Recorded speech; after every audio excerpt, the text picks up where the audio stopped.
692,140. According to Jamie Burt, this number represents the average number of hours that an individual lives in their lifetime. To some, this may seem like an abundant amount of time. Many often attempt to become millionaires, social influencers, and even prominent athletes. But what if I told you that there was something greater than the plan that you've created for your life? What if I told you that your destiny is shaped by the choices that you make with each hour that you were given here on earth? In these next few moments, I hope to take you on a journey, explaining how I attempted to use the hours that I was given as the means to live in between two worlds. The plan that God had for me and the plan that I'd created for myself. Just like the rich young man in Matthew 19:22, I was afraid. I was afraid to give Jesus everything that I had. Ultimately, through numerous leaders in my life, I learned that if I was going to follow Jesus, I needed to lay my life down at his feet and worship him with everything. To better represent this point, I have an hourglass. To some, this object may simply represent sand sipping through glass or the hours in our day. As I have grown deeper in my relationship with the Lord and developed a desire to be more like Jesus, this hourglass has represented something else. Like each falling grain of sand represents a moment, an opportunity, and a chance to leave everything behind and follow Jesus. As I first entered high school, I was on top of the world. At this point in my life, I knew what I wanted to be when I grew up, what college I was going to attend, and how many cars I was going to own. I knew how I was going to use the hours that I was given here on earth. As sophomore year approached, I joined Maranatha's chapel band, and the plan that I had for my life seemed to be unfolding perfectly. One Tuesday, towards the start of the year, I played guitar for chapel. I remember worshiping and trying to listen to anything that God had for me, but all I could hear was the plans that I had for my life. How can I get more people to like me? How can I pass this test next period? And how is worshiping right now even helping me achieve the plans that I have for my life? At this moment, I began to have a feeling that I had never had before in my entire life. Uncertainty. I started to question my faith and the reason that I was even a Christian.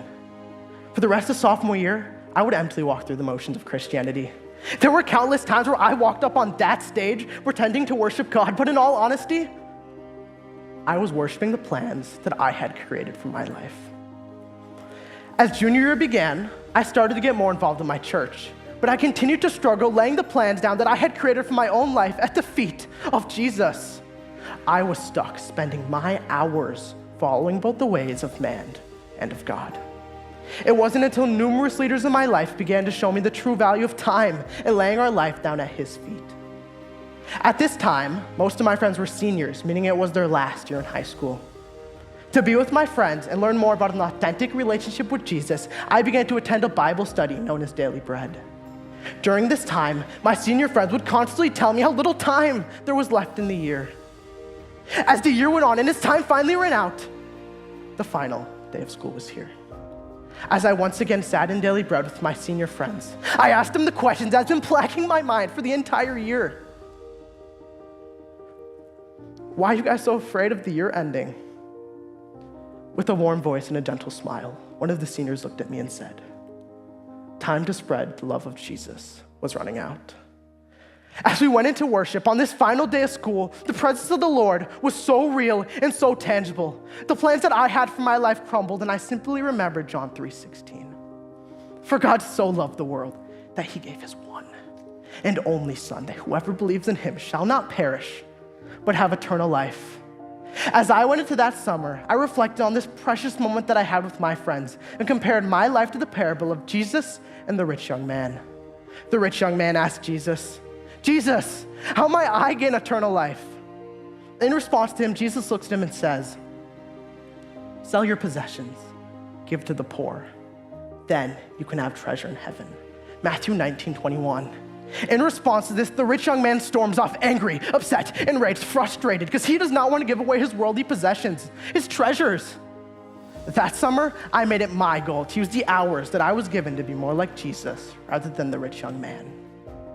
As August approached, I prepared for my youth summer camp.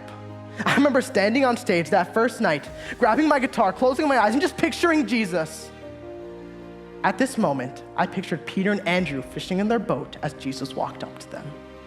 In Matthew 4:19, Jesus says, "Come with me, and I will make you fishers of men." The first song that we sang at that camp that night was "With Everything" by Hillsong United. As I sang, with everything, I will shout for your glory," I broke down thinking about how Peter and Andrew left everything behind.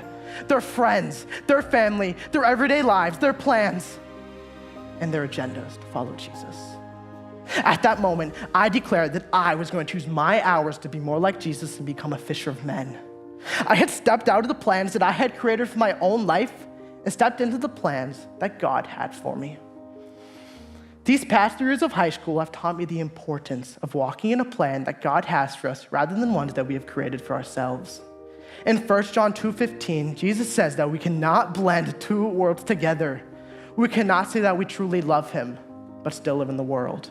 If we are going to follow Jesus, then we need to follow him with everything. Now back to this hourglass. Some may say that it's worthless or just sand slipping through glass, but I say otherwise. What if each time we turn this hourglass, we surrender each hour to God, allowing his plan to work through our lives? Through my experiences, I've begun to see each fallen grain of sand in this hourglass as a moment, an opportunity, and a chance for us to lay our plans and our aspirations at the feet of Jesus. If there are truly 692,140 hours in the average human life, that means that we've already used 1/5, if not more, of our remaining hours here on earth. So let me ask everyone here one final question. How are you going to use your remaining, your last, your only, your final hours here on earth? Thank you.